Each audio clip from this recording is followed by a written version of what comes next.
Hey everyone, I'm Moses Leos with the Hayes Free Press, and this is your sports roundup for the week of May 22nd. Exciting finishes were the name of the game this past weekend for the Hayes baseball and softball teams, as both squads fought tooth and nail in their best-of-3 playoff series, with one group taken to the brink of elimination. Yet, determined efforts and perseverance allowed the teams to advance to the next round of the postseason, and Hayes High School now has the distinction of having two of the last three baseball and softball teams still standing in the Centex area. Let's begin with the Rebel baseball team, which faced off against 27-4A district foe Schertz Clemens in the regional quarterfinal round.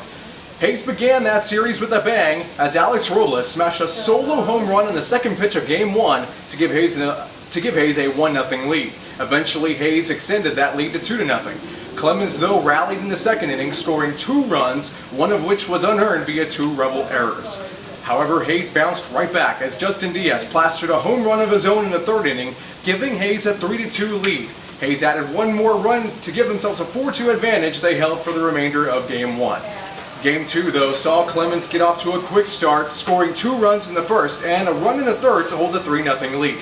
One more run in the seventh gave the Buffaloes an overwhelming 4-0 advantage. However, Hayes concocted a rally for the ages in their final at-bat. Hayes scored 5 runs on 5 hits with 1 Clemens error in the bottom of the 7th inning, highlighted with an Adrian Acosta game-winning walk-off RBI single to give Hayes a dramatic come-from-behind 5-4 victory. Late-game heroics allowed the Rebel baseball team to earn a sweep of their series. Grit and determination, though, was needed for the Hayes softball team to surpass Corpus Christi Moody in a knockdown, drag-out 3-game series this past weekend. Game 1 was a defensive and pitching standoff as both squads, Corpus Christi Moody and Hayes, had chances to bring in runs but failed to take advantage. Hayes had runners in scoring position Moody had runners in scoring position in the first, second, third, and fifth innings. However, stellar play by Hayes' Sarah Leal and the Rebel defense kept the Lady Trojans off the board. The only run of Game 1 was scored in the 4th inning as Hannah Ramsey brought in Addie Vias on an RBI single to give Hayes a 1-0 lead they held for the remainder of the contest. Hayes got the jump on Moody in Game 2, though, as the Lady Rebs held a 2-0 lead going into the bottom of the 7th inning. However, Moody drew up a rally of their own, scoring 4 runs with 2 outs in their final at-bat to stun Hayes 4-2, forcing a decisive Game 3. Looks of dejection were on the faces of the Hayes contingent after Game 2 from players and fans alike. Yet a pep talk from Coach Aaron Fuller gave the players motivation to regroup and recover. I talked to them and let them know that great teams, championship teams, have speed bumps like this, okay? Any championship never comes easy, and you have to fight for it. And Moody is a great team, and so and then they huddled up themselves, and I don't know what they talked about, but they got their minds right, ready to go play Game 2. There's no quitting these kids. There's nothing but fight all the time until that last out. I couldn't be more proud of them. The Lady Rebels took those words to heart in Game 3. Both Hayes and Moody transferred leads and runs in the early going.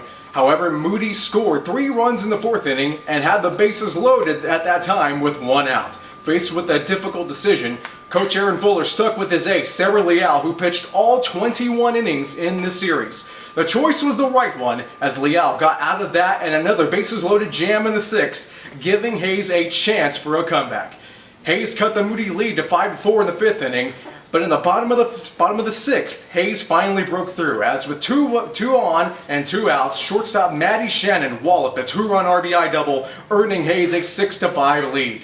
Moody attempted one last gasp effort, but Leal's pitching and strong defense ended the Lady Trojan season. After the game, here's Maddie Shannon describing what went through her mind when she drove in the go-ahead runs. I just couldn't believe it that this was actually happening. It's just amazing. I can't describe it. It's crazy. Shannon and the Lady Rebels, who are now ranked 2nd in the Texas Girls Coaches Association 4A state softball poll, are 1 step away from reaching the state tournament. So let's discuss when and where the baseball and softball teams will play this upcoming weekend. Only 1 baseball team is left in the Central Texas area, and the Hayes Rebels are that team. Hayes will play a 3-game series with Corpus Christi Moody in the regional semifinal or Sweet 16 round of the playoffs. Game 1 will be played on Friday at 7:30, with games 2 and 3 as part of a doubleheader on Saturday starting at 4 o'clock. All games will be played at San Antonio Burbank High School. The softball team's final roadblock from state will be the Leander Lions in the regional final or Elite 8 round. The 3-game series begins on Friday at 7 o'clock, with games 2 and 3 being played as a doubleheader on Saturday starting at noon. All 3 of those games will be played at Elgin High School. For a more in-depth look at these stories, as well as a few signing day photos from 3 local athletes, be sure to pick up this week's edition of the Hayes Free Press. I'm Moses Leos, and this has been the Sports Roundup.